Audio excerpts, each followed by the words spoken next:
Welcome back sa ating channel. Naging mainit nga na usapin di umano sa mundo ng social media. Tila ito nga ang nakakalungkot dahil gusto nang patahimikin ang testigo ni Nanay Alvi Vergara na si alias Dodong. Dito nga natin makikita mga kaibigan na pinagbababaril nga ito at munti ka nang mamatay. Dito nga natin makikita mga kaibigan na talagang wala ng tiwala ang mga taga doon, ang mga lesbo na ito. Dito nga natin makikita mga kaibigan na wala naman gagawa neto kay alias Dodong kundi ang pamilya Ruiz lamang. Ito ang sospecha ng maraming netizen at ating mga senado. Kaya naman talagang gusto na nilang patahimikin si Nanay Alvi Vergara at si alias Dodong na ito na talagang nagtistigo laban sa pamilya Ruiz at testigo ni Nanay Alvi Vergara sa kanyang kaso sa pambubugbog at talagang pagkakakawawa sa kanya. Dito natin makikita na mas lalong ang tumindi ang galit ni Senador Raffy Tulfo at Senador Tolentino dahil sa ginawa nila kay alias Dodong. Dito natin mapapatunayan mga kaibigan na meron talagang kababalaghan na nangyayari at talagang totoo nga ang nangyari kay Nanay Alvi Vergara. Kaya mas lalong uminit ang ulo ng maraming netizen sa pamilyang ito dahil sa nangyari kay alias Dodong at baka pati si Nanay Alvi ay patahimikin na nila para matapos ang kaso na ito at maka-play safe na naman sila. Ngunit bistado na ang kanilang ginawa dahil pumalpak nga sila sa plano nila kay alias Dodong.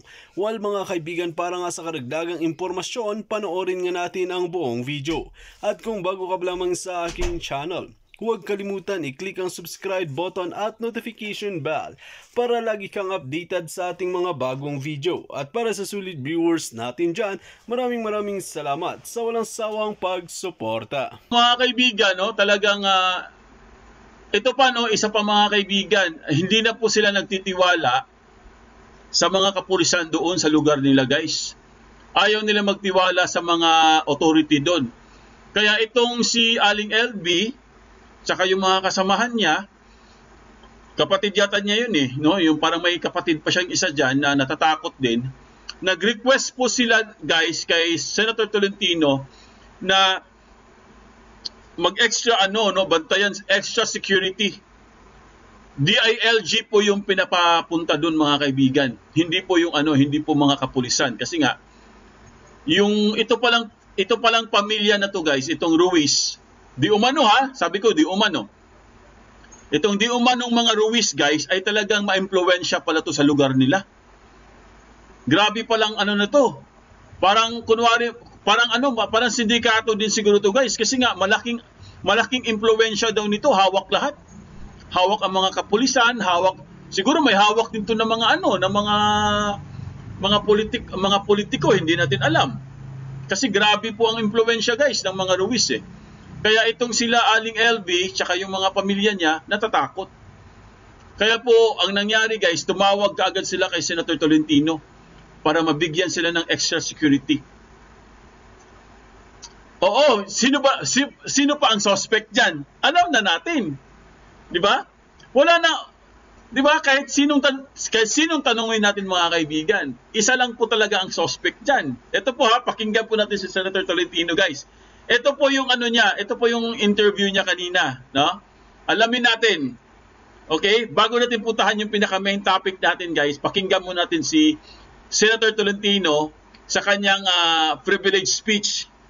Okay? Ito po, i-play na po natin mga kaibigan. Kagabi, familiar na kayo. Yung testigo kay Manang LB, si JR Suarez, Dimirez, alias Dodong, na pinasok sa kanya tuloy ang bahay, tapos pinagbabaril, mabuti na lahat hindi tinamaan. So, buhay pa siya. So, nagkataon magkasama kami ni Senator De La Rosa na gabi. Nagkataon magkasama kami kagabi. So naglihan mo tinawagan si Brigadier General Joel Doria, Regional Commander ng Mimaropa, Region 4D, kung saan biglang madali naman nakapagpadala ng saklolo ang CIDG. Si Alias Dodo ngayon ay nasa CIDG at siya ay secured sa kamay ng CIDG sa Mindoro Oriental sa Alapan kasi nandun ang tanggapan ng CIDG. Si Dodo, si Alias Dodo, ay matagal nang iniikutan ng mga armadong lalaki na kaboner, subalit nakaligtas siya kagabi. Hindi na rin siya habang nanonood ng television between 8:30 to 9. Nagbabago yung oras. So, nabigyan agad dito ng aksyon at ngayon ay siya ay nasa mabuting kamay. Kanina umaga, ang mga naman ay nag-preside, may balita pero hindi pa verified.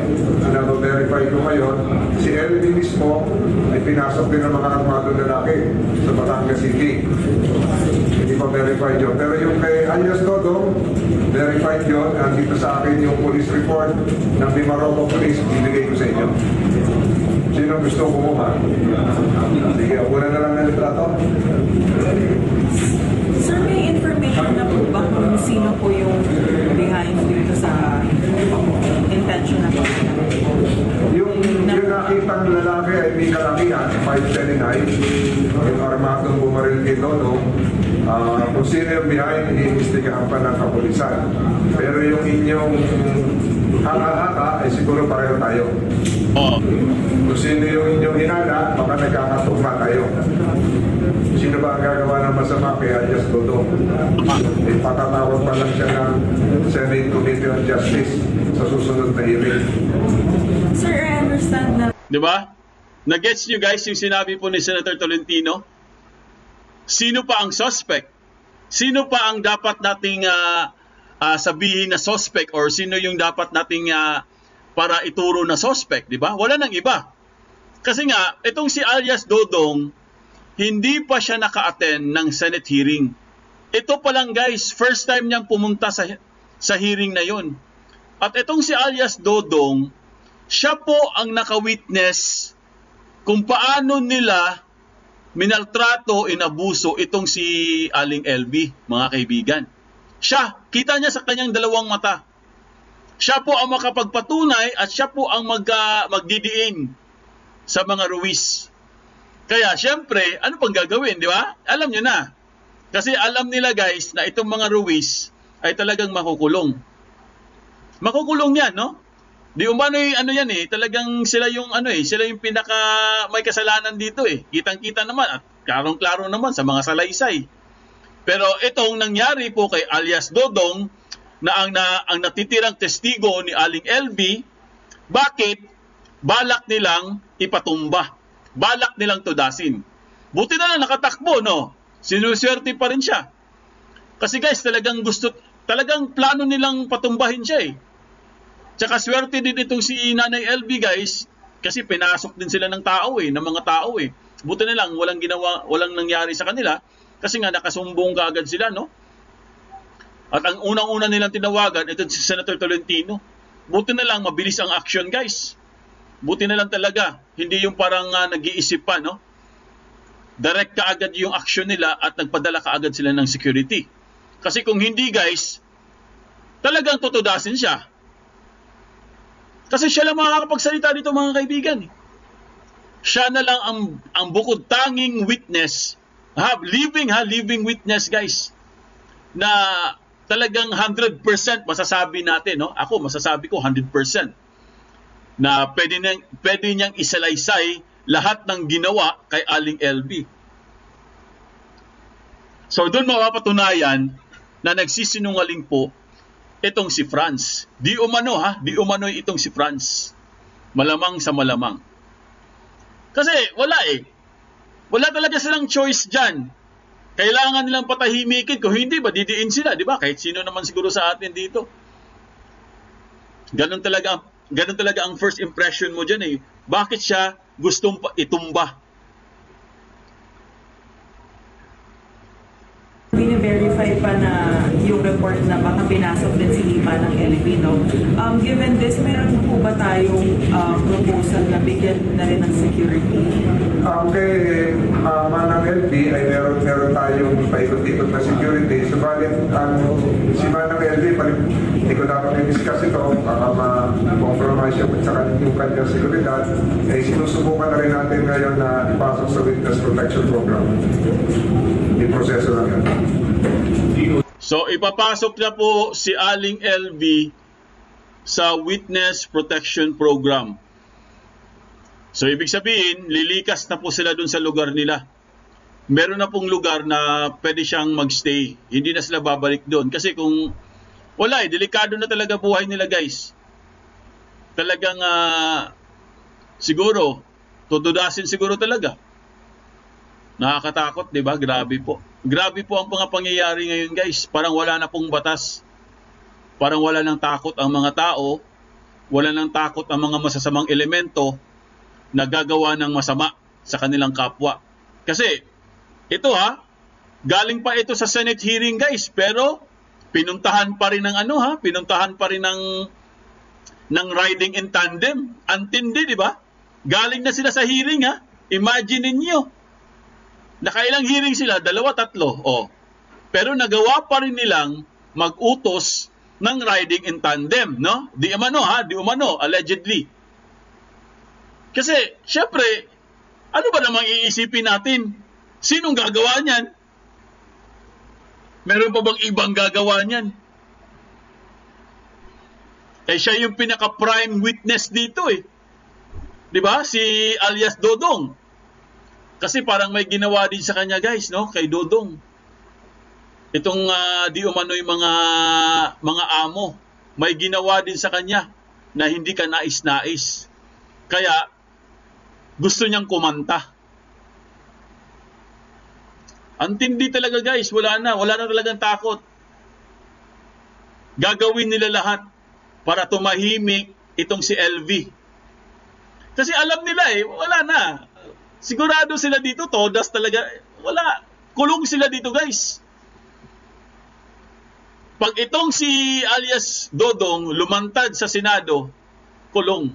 Kulong ang mga amo. Goodbye. Okay, sir. Correct? Wala ba kung protective custody kung sa Senate sa witness siya?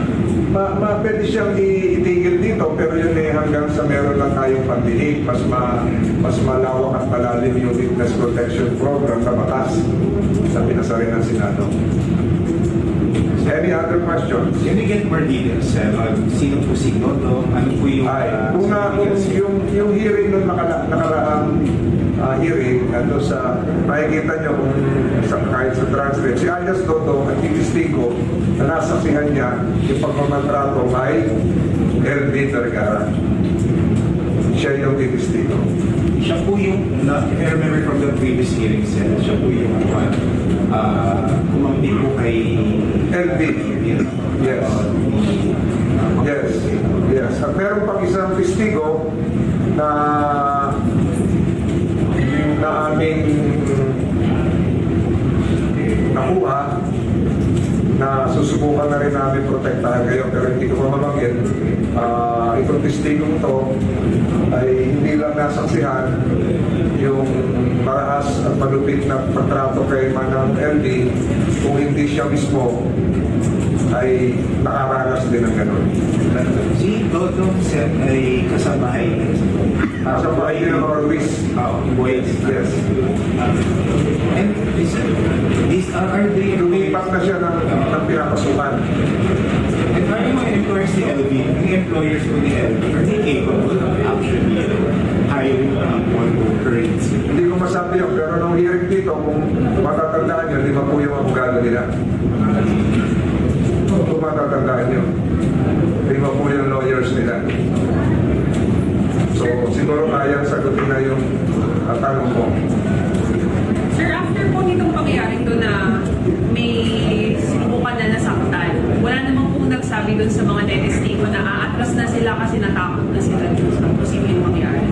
So far, wala. Kasi secured naman sila ngayon. Okay na siguro yun, tomorrow we will have a very exciting hearing.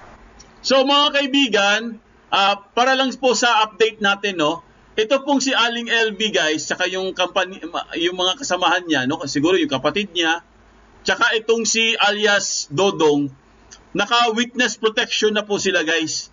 Andun na sila sa ibang lugar. Sabi nga ni Attorney Tolentino, ni Senator Tolentino, hindi pwedeng sabihin, syempre, para hindi baka ma-compromise, no? So, nilayo na po sila guys. Kasi hinahabol sila ng itong mga riding in tandem na to. Kumbaga, walang takot nga guys kahit may mga pulis na umaligid, parang, kumbaga, inaabangan pa rin sila mga kaibigan. Ang tindi talaga, parang sa movie, no? Akala ko sa movie lang nangyayari yun. Yung mga witness protection, di ba? Ang tindi talaga ng, ibig sabihin, tama yung nagsabi kanina, mapera yung Ruiz kasi kaya nila magbayad ng hitman. Oo, mapera. Mapera talaga sila guys. Hindi lang mapera. Ang sabi doon, ma-impluwensya sila. Kasi kaya nilang bayaran guys, pati mga pulis. Hindi ko naman nila lahat Pero sa lugar nila guys, kaya nilang paikutin doon. Pati mga authority, kayang-kaya nilang bayaran. Ang barangay, mga pulis, baka siguro pati politiko. Kasi nga, ma-impluwensya pala itong mga Ruiz. Di umano itong mga Ruiz. Yun ang sabi. So, nakakatakot. Grabe. Ibang klase na guys. Hindi na nakakatuwa. Diba? Biro mo pati mga pulis doon. Hindi man lahat, no? Pero kaya nilang bayaran para, diba? Imbis na yung mga pulis ang magbibigay ng protection sa'yo, wala. Pag binayaran, wala na. Babaliktad na rin. Syempre, alam kasi nila guys na tagilid yung kaso Siguradong may kalalagyan sila itong mga Ruiz. Talagang himas rehas to. Baka sa kulungan ito magpapasko, di ba? Malamang. Ibang klase guys, no? Pero ito na po, no? Panoorin na po natin itong matinding matinding sinabi ni Senator Jinggoy. Tsaka nagsalita na rin sila Tolentino. Si Bato guys, nagsalita na rin dahil sa mga pangyayari kasi hindi sila makapaniwala Biro mo kagagaling lang sa Senate hearing tapos may ganyang pangyayari. Ibig sabihin, wala na talagang takot. Kasi di ba dapat matatakot ka? Dahil syempre na-experience mo na yung hearing inquiry. Senate inquiry, galing ka dun Pero bakit nagawa pa rin nilang anuhin itong si alias Dodong tsaka itong si LB? Di ba bakit nagawa pa rin nila yun? Dapat matatakot na sila itong mga amo na to, no? I mean, hindi ko naman sinasabi na sila talagang gumawa nun, pero allegedly sila ang pwedeng gumawa nun. Sila ang pwedeng maging suspect. Wala nang iba. So, ibig sabihin, matindi talaga sila, guys. Matindi sila. Kaya nilang gawin yun kahit galing na sila sa Senate hearing. Kapal talaga ng mga fest, no? Walang takot. Yan ang Pilipinas ngayon. Wala na talagang takot. Kasi, kung talagang takot sila sa authority, dapat, ang gagawin nila dyan, tahimik na. Kasi nga, syempre, medyo mag-aalanganin ka na yan Anytime, pwede ka nang damputin. Pwede ka ipadampot, pwede ka ipa-aresto. Diba? Kunwari, manggugulo ka, konting gulo lang guguluhin mo si LB.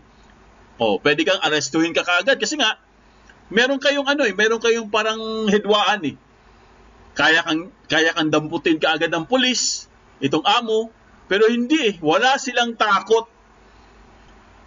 Nag-hire pa sila ng riding and tandem. Ang tindi nyo, grabe. Ibang klase kayo. Wala na guys, wala na talagang takot ang mga tao. Good evening Sir Jong Mesola, sabi po ni Susan Aviles. Lovide, hi Madam Susan Sir Fudinet, good evening. Ayan. Sila Jong Misola, Lolit Dumaraos, Lovide, sino pa? Sila Mirsol Izon, hello. Kumusta na kayo? Danilo Mendoza. Update lang tayo, no? Ito po yung kaso po ni Aling LB Vergara at itong si alias Dodong ay pilit po nilang ipatumba, mga kaibigan. At pumunta na po doon sa lugar ni alias Dodong. At talagang inano siya, talagang pinag-aano siya ng mga riding in tandem, buti na nakatakbo siya, guys. At ito namang si Aling LV, guys, Vergara, tsaka yung mga kasamahan niya, pinasok din yung bahay nila. Buti na lang walang nangyari. O, yan po ang updates natin, okay? So, puntahan na po natin itong pinakamatindi nating hearing. Hindi naman hearing, no? Parang ano to parang privilege speech. Okay? Well, mga kaibigan, dito nga natin makikita na talagang gusto ng linisin ng pamilyang ito ang mga testigo ni Nanay Alvi Vergara.